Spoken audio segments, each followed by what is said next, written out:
여러분 안녕하세요. 윤아 쌤과 함께하는 클래식 음악 여행 시간입니다. 네, 오늘은 우리가 베토벤 그리고 그의 작품인 운명교향곡 1악장에 대해서 공부할 예정입니다.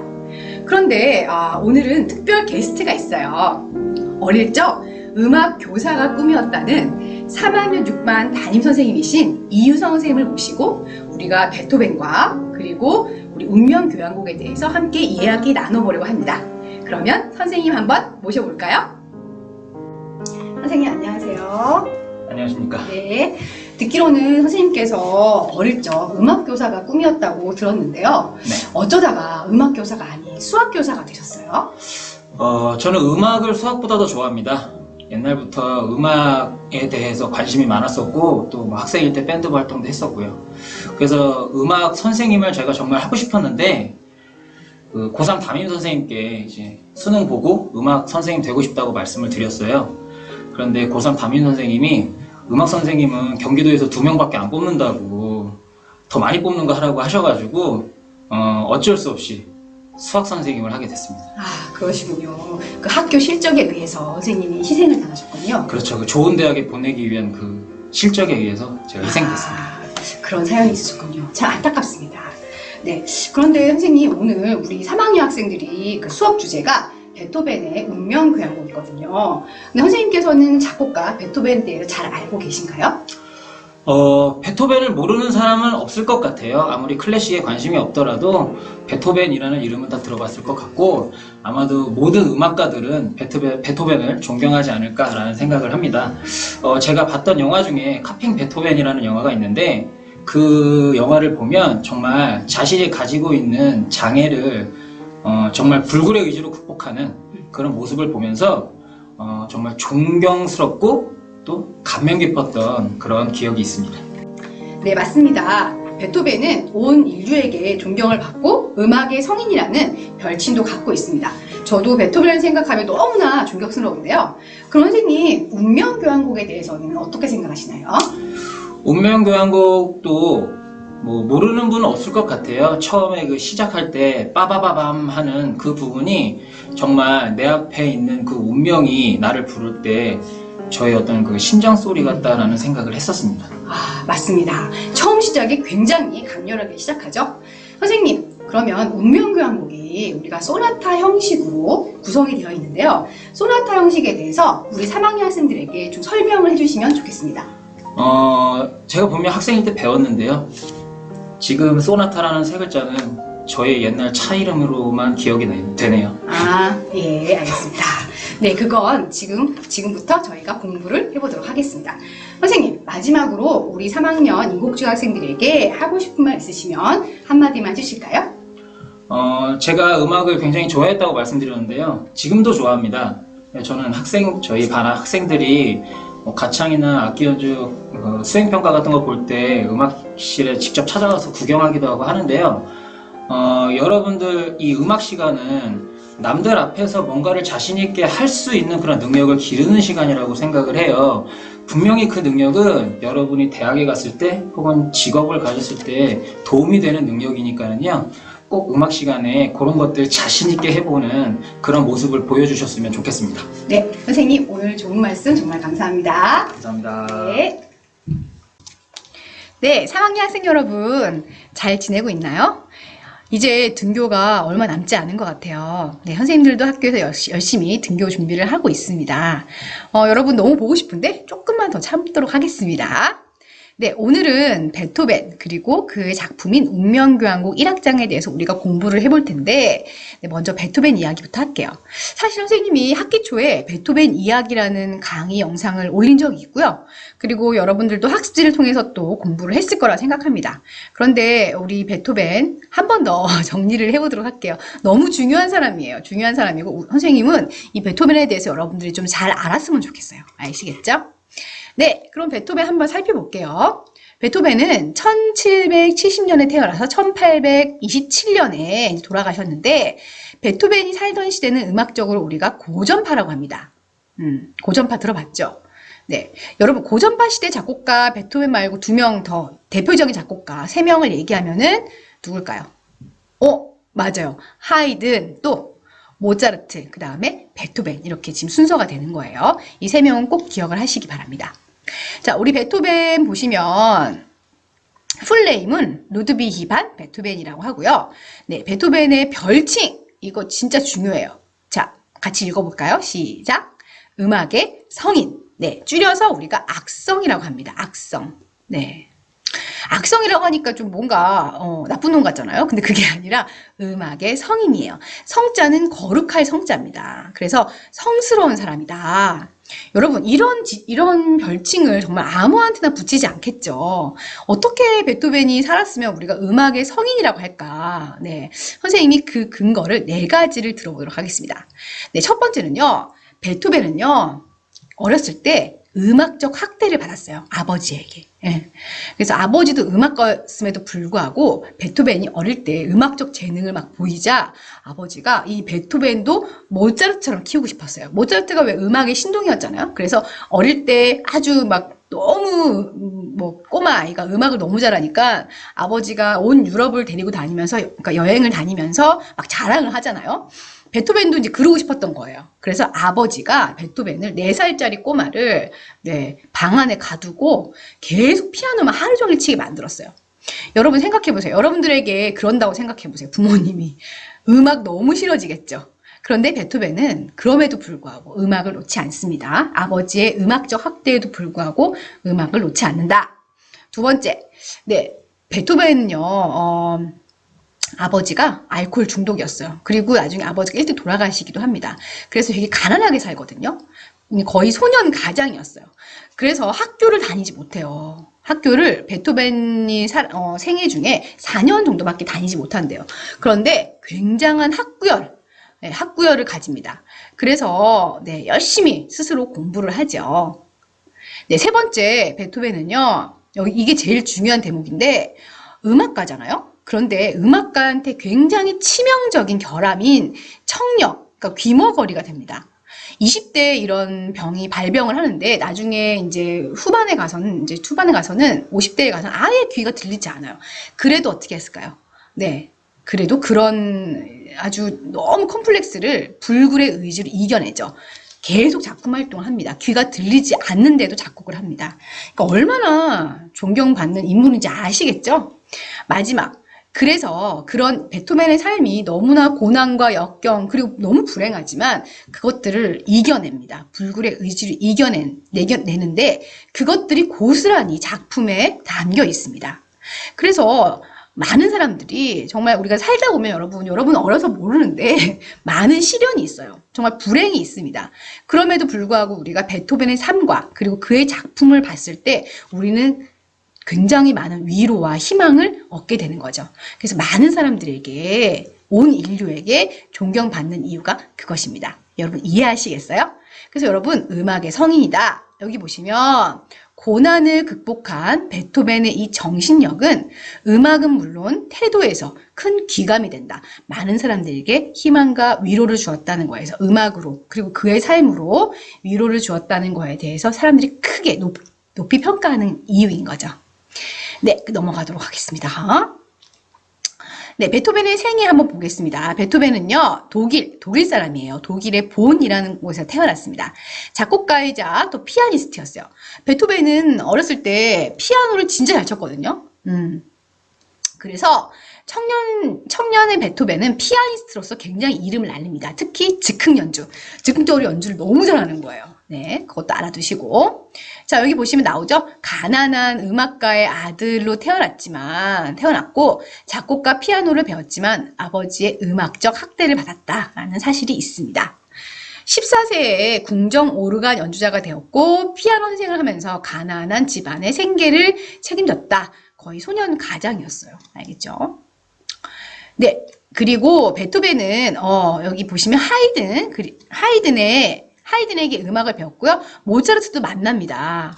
모차르트는 당대에 굉장히 유명한 작곡가였잖아요. 그쵸?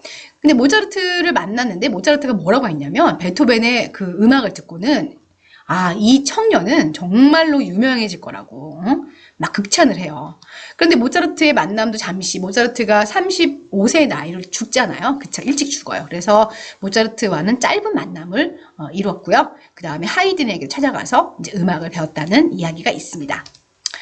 연주가로서, 피아노 연주자로서 굉장히 활발한 활동도 하였지만 은둔 생활을 하게 된다. 사람들이 뭐 베토벤 성격이 좀 괴팍하다라고 얘기도 하긴 하는데 굉장히 당당했다고 해요. 항상 자신감이 넘치고 당당했지만 사실 많이 아팠잖아요. 귀도 안 들리고 그리고 여기저기 안 아픈 데가 없었다고. 몸이 진짜 너무 아파서 나중에는 하일리겐슈타트라는 독일의 지방이 있는데요. 거기 가서 요양을 시작합니다.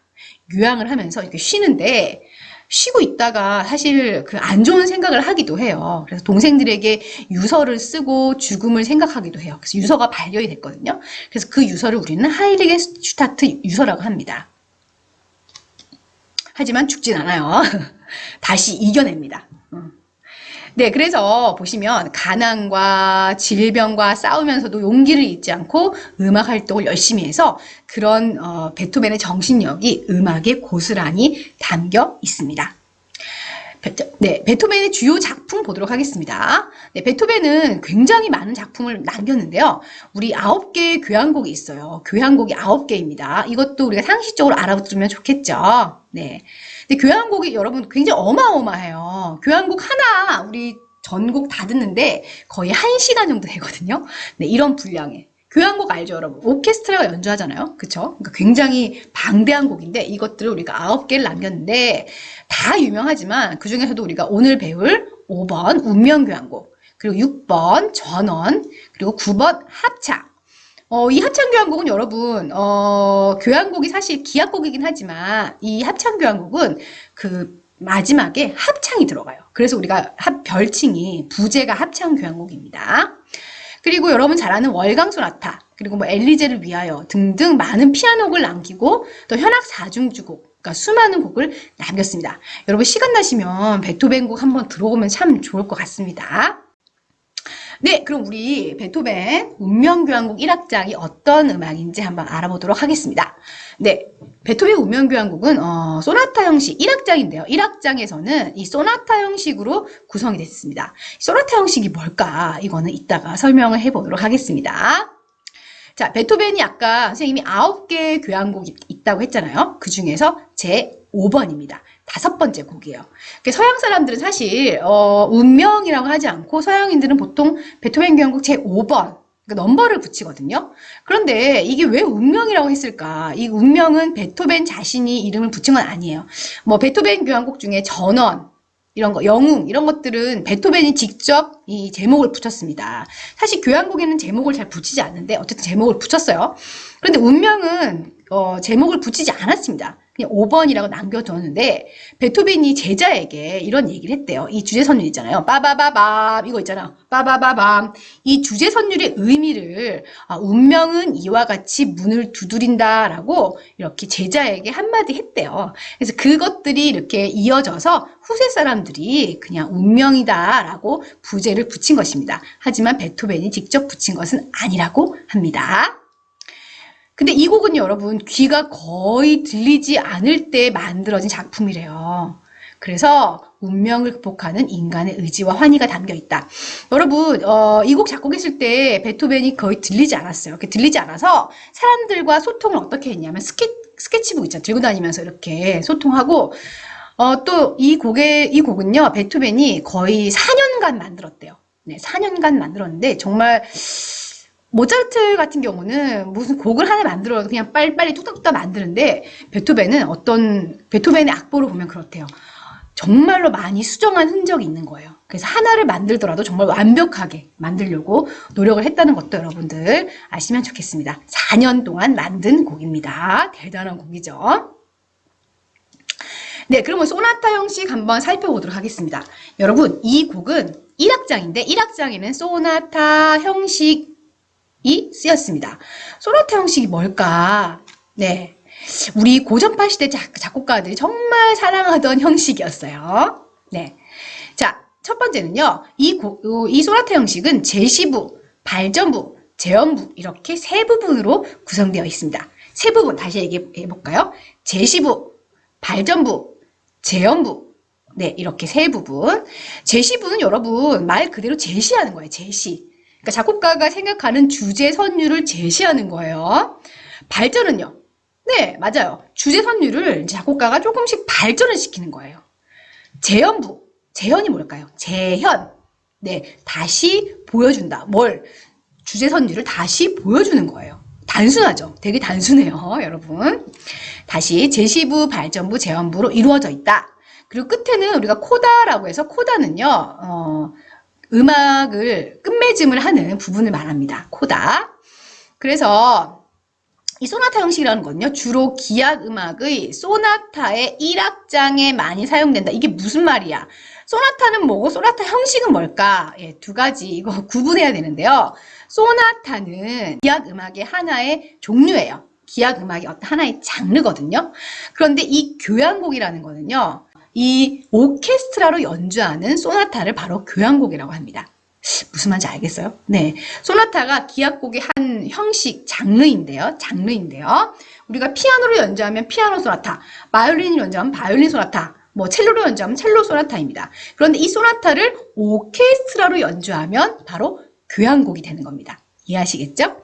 그래서 어쨌든 이 소나타라는 그 음악의 장르에서 1악장에는 이 소나타 형식이 사용된다라는 것도 알아두시면 좋겠네요. 그래서 예를 들어서 뭐 피아노 소나타, 뭐 베토벤 피아노 소나타 뭐 1번 1악장에도 소나타 형식이 사용되겠죠. 아시겠죠? 네, 근데 선생님이 여기서 제시부 얘기했잖아요. 제시부에서 선생님이 주제 선율을 보여준다고 했잖아요. 지금 방금 막 얘기하다 말았어. 그런데 이 제시부에서는요, 주제 선율이 2개가 나와요. 2개. 그래서 이 2개의 주제 선율이 느낌이 굉장히 대조적이에요. 2개가 느낌이 다릅니다. 보통 알겠죠? 그래서 1주제, 제2주제, 다시 제1주제, 제2주제 이렇게 2개가 나오는데 이 2개의 주제 선율은 비슷하지 않고 대조적이다라는 것도 여러분들이 알아두시면 좋겠습니다. 네, 그러면 소나타 형식의 구조를 그림을 통해서 한번 알아보겠습니다. 아까 선생님이 얘기했죠. 제시부, 그리고 발전부, 그리고 재연부가 있다. 그리고 마지막에는 곡을 끝맺음하는 코다가 나오는데 여기 보시면 제1주제, 제2주제가 나오는데 이 2개가 좀 대조적이죠. 그죠? 대조적인 게 나오고 중간에 연결구 같은 게 들어갑니다. 그리고 발전부에서는 이 제1주제와 제2주제가 이렇게 변화합니다. 변화를 하고요. 또 연결구가 나오고 마지막 재연부에서 이 제1주제와 제2주제가 다시 나오는데 보통 제시부와 재연부의 다른 점은 이 1주제와 2주제가 조성이 조금 바뀌어요. 그 정도만 좀 바뀝니다. 자, 이런 구조입니다. 자, 우리 소나타 형식에서 우리 이 곡에서 제시부의 제1주제 선율을 한번 보도록 하겠습니다. 바로 옆에 보시면 이거거든요. 제1주제 빠바바밤 빠바바밤 이게 바로 제1주제입니다. 우리 이거 한번 들어보도록 하겠습니다.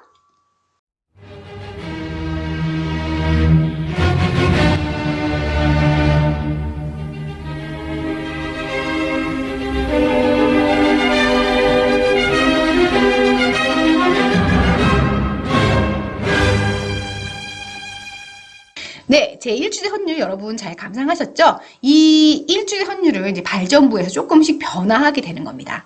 그러면 제2주제 선율 한번 보겠습니다. 악보 보세요. 네. 네, 이게 바로 제2주제 선율인데요. 느낌이 좀 달라요. 아까 1주제가 빰빰빰빰, 빰빰빰빰이었다면 2주제는 라라라라라라라라라라라라라 이렇게 부드러워요. 여기 악보 보시면 지금 돌체라고 써있죠. 돌체는 부드럽게라는 뜻입니다. 1주제가 강렬하게 빰빰빰빰 나왔다면 2주제는 굉장히 부드럽게 이제 나오는 겁니다. 그러면 제2주제 선율 한번 들어보겠습니다.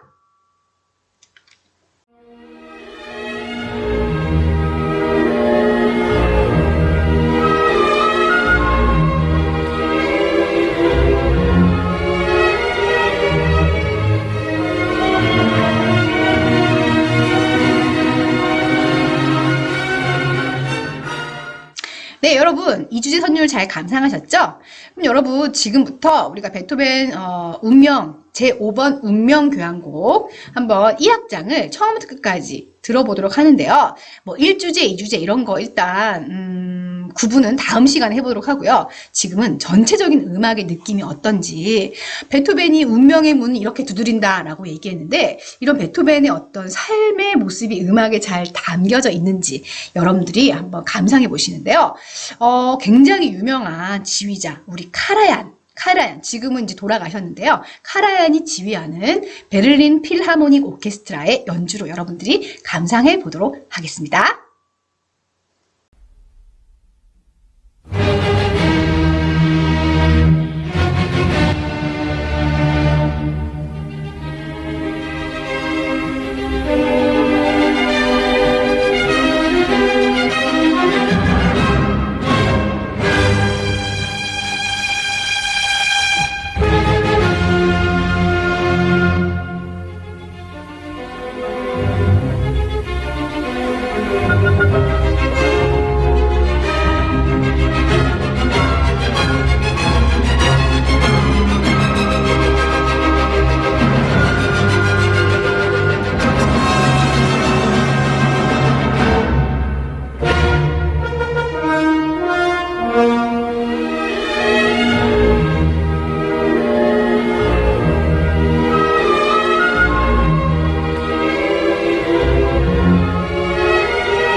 네, 여러분 음악 잘 감상하셨나요?